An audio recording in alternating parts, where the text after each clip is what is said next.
Good day sa lahat. Welcome to AXA Philippines to Phoenix Diamond Branch. So sa mga nagtatanong paano ba ang pag-a-apply, paano ba kung mag-join na ako, paano ba pagsasali na ako dito sa AXA Philippines, ikaw ay pwedeng-pwede nang makasali as long na naka-attend ka na ng AXA Discovery Day. Pero kung hindi pa, pwede namang humabol ka doon. Yun yung orientation namin.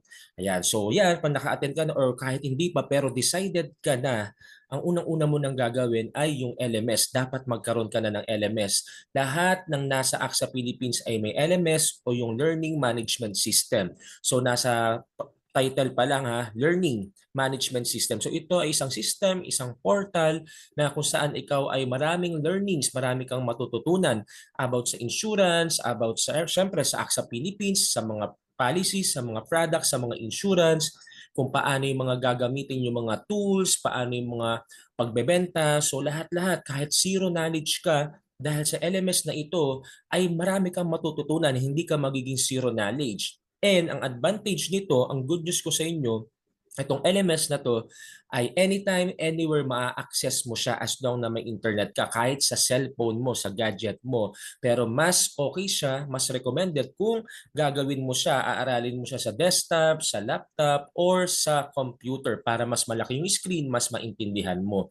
So yung LMS, ito talaga yung unang-una mong kailangan na tool para maintindihan. Hindi ka makakapag-proceed kay AXA kung hindi ka magkakaroon ng LMS. So ito, paano ka ba magkakaroon nito? So ito ay 650 pesos only para ikaw ay magkaroon ng access. Ayan, kung ikaw ay kasama sa Fast and Furious ay hindi ka na kailangan magbayad ng LMS kasi ito, yung Fast and Furious ay libre yung LMS, exam and license na worth 3,000 pesos. Nililibre na siya for financial advisors. And for unit heads or managers, hindi na rin sila pinagbabayad pero minamainos or dinededuct sa allowance nila. Pero kung ikaw ay hindi naman sasama sa Fast and Furious or talaga nagmamabilis ka na, pwedeng-pwede mo na siyang bayaran yung 650 pesos only and then mare-reimburse mo naman yan kahit yung exam at yung license, nare-reimburse siya once na nakapag-exam ka, pumasa, na-coded, and nakapagbenta ka ng policy within 30 days.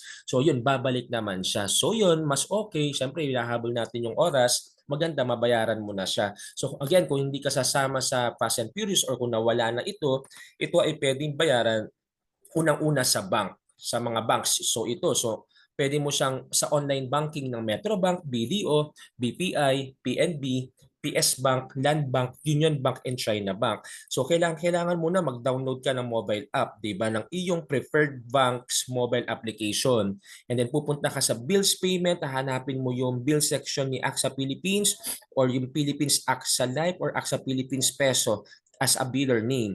And then yung account number, ang ilalagay mo doon, yung subscriber number na 30150000007 as reference for LMS payment. Yung subscriber's name, yung iyong name, syempre complete name mo nakalagay, and then yung remarks, ilalagyan mo ng LMSP. So again, ito yung online banking. So lahat naman tayo, di ba, lahat na naman, meron na namang online banking na ginagamit kasi siya ay very common na. So kung ayaw mo naman ng online banking, gusto mo naman ng over-the-counter, ay hindi ka naman pipigilan. Meron din tayong over-the-counter at ito nga yung sa Metrobank, pupunta ka doon sa banks and then sa bangko na yon, and then kukunin mo tong payslip na to, payment slip na ito, and yan, ilalagay mo lang yung AXA Philippines, yung pangalan mo, tapos yung account number na 301500007, 50 yon, and then LMSP, tas yung contact number mo, and then lagay mo 650 pesos, and then ipapa-process mo na. So ganito siya, meron siyang two ways ng pagbabayad ng LMS. Yan, over the counter or yung online banking, 'di ba? Mas marami yung over yung online banking.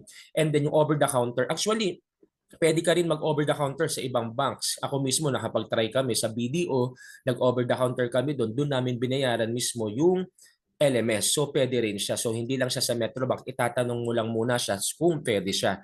So ito po yung unang-unang kailangan mong gawin, kailangan mong magkaroon ng access sa LMS kasi dito mo po matututunan lahat-lahat and forever mo to magiging tool and portal. Sa'yo po to. Kanya-kanya po nang pumapasok sa AXA Philippines, may kanya-kanya din pong portal at may kanya-kanya pong LMS na to as a tool para tayo ay maging successful dito sa industry na to. So yun, again, congratulations sa inyo. Huwag nang patagalin, gamitin natin tong LMS sa mga gusto pang sumali at mag-join. Spread natin ang business na to, itong novel career na to sa mas marami pang tao. And yan, ito yung LMS. I-share natin sa kanila para makasali sila. Okay, so again, good luck and God bless sa inyo. Ako si Mr. Sabas B. Agra III, branch head ng Phoenix Diamond Branch.